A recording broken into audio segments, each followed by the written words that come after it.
Our top focus in this broadcast, a massive fancy shopping mall called the Falcon Mall in the southern city of Karachi has now become a major source of embarrassment for the Pakistani military. The mall, meant entirely for commercial purposes, was built on military land. And weeks after the Supreme Court wrapped Pakistan's military on this matter, it has now found a quote-unquote novel way to hoodwink the judiciary, it seems, and the people of Pakistan as well. The latest images show a huge board put up outside the property which says Air War College Institute. On December 1st, the Pak Supreme Court bench hearing the case said that the lands acquired for strategic purposes had to be surrendered back to the state the moment the lands were used for commercial gains other than defence purposes. The Defence Secretary even tried to furnish a flimsy report before the court that mentioned that the buildings built on cantonment lands were razed. The bench rejected the report, after which the Defence Secretary withdrew the same.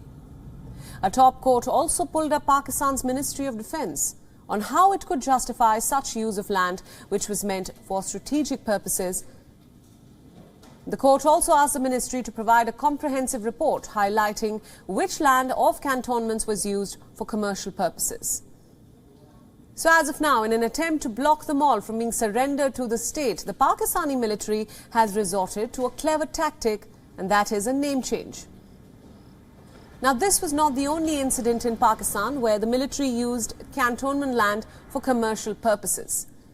3 bases meant for the Air Force in Karachi were being used for commercial activities already. Wedding halls and hotels were also developed at the naval base on the Sharia Faisal land in Karachi. Now, even the canteen stores department, which was a subsidiary of the defence forces, were turned then into open commercial departmental stores. Pakistan's Defence Ministry has had irregular spending to the tune of $18 million. The numbers are based on the accounts of Pakistan's government agencies and the various federal departments. The auditors say that there is no record of where the department spent the money. Pakistan's military generals have been accused of minting money, while millions of people in the country reel under poverty. The country has been ranked at 120th position in the Global Corruption Perception Index, which indicates very high levels of corruption in the country.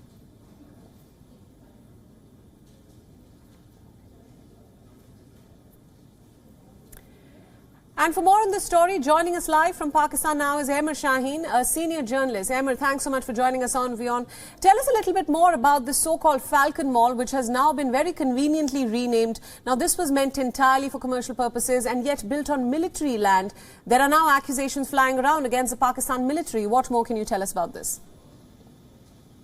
So the thing is that Pakistani military is the largest owner of land, and most of that land is the most expensive land in Pakistan. The only livable area, if you talk about the city of Karachi, the only real livable area, along with very few Clifton defense area, is the military area. And it is one of the very few parts of Karachi that you can actually live.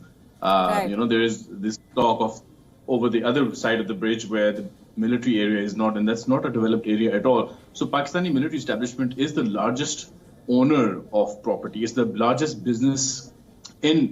largest entity in business property in Pakistan. So, of course, Karachi being the largest city, it has a lot of presence, and it's not going on. It's been going on since quite a while. Since it acts like, the thing is, if you talk about the law, which the Supreme Court now is, the law clearly prevents any Pakistani military institution or department to do any kind of business, real estate or not. So once that law is not implemented, then what happens is that in the name of the martyrs, in the name of strategic defense locations, a lot of land is requested by the military establishment, which is later on turned into housing schemes, shopping malls, and wedding halls and all of that. And in Karachi, we've seen so much of it. It's not hidden secret anymore. Right. It's just that none of the judges would talk about it. Now the Supreme Court of Pakistan, he's ordered demolition of residential property of people belonging to the lower middle class, to be completely obliterated, destroyed. Those apartments need to be destroyed because they are not legal. And then the other question came of the elephant in the room, the entity that has most commercial property and is doing commercial business when it's not supposed to be happening.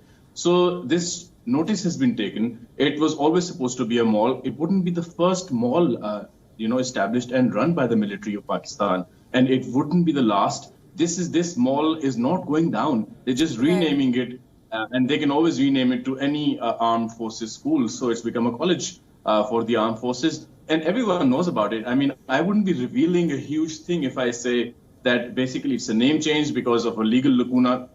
They cannot enter into commercial property business, commercial activities. They have been and they will continue to do so. So this judge takes an exception on a particular mall, and they, for the time being, change it back, change it to, name it as a college, but they're going to change it back. They are going to do what they are going to do, because if they start obeying the law and stop doing commercial activity, then Pakistan will probably have another problem to face, because the biggest business owner, when it comes to, you start your day with the cornflakes, they make those cornflakes. So all this huge empire, business empire that the military establishment now has is contrary to the Pakistani law.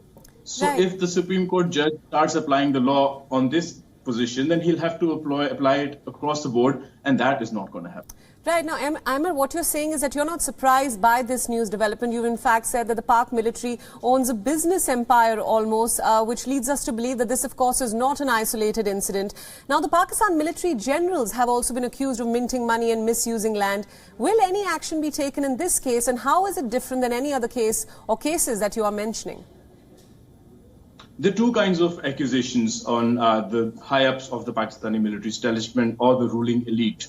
So the first accusation is that when they retire, they get hundreds of hectares of land. And that land they choose, that's very, like a land with a lot of potential. Now, a person should be given something on their retirement, but not hundreds of hectares of land. Right. So that's one thing that gets criticized. But what gets really criticized is, for example, the case of Papa John's, where a military general had so much property because he had been declaring his property. So all of a sudden, he becomes a very powerful general and he becomes a billionaire. So those kind of cases are the other kind of cases where the hundreds of thousands of hectares of land that the powerful army generals have acquired is also illegal. And it can be proven that it's illegal because they've been filing their wealth, and all of a sudden they became powerful and wealthy at the same time. But if you look at the history of Pakistan, these cases, like, if we think it's a huge thing if they make the headlines, because that's as far as they can go. Let's not forget, when we're talking about the media industry runs on advertisements. Right. And when an entity that has guns also controls the business activity of the whole country, then media is not going to fight against its biggest advertiser as well. So it's not just a stranglehold on property, on the judicial system. It's an altogether stranglehold where we would only be able to see, WION is blocked in Pakistan, but any other international television would have to look up to them and see what's going on in terms of what other land is the military occupying now within Pakistan. Absolutely, Amir. Thank you so much for pointing that out, and thank you so much for joining us on WION at this hour with all those insights. WION World is now available in your country. Download the app now and get all the news updates on the move.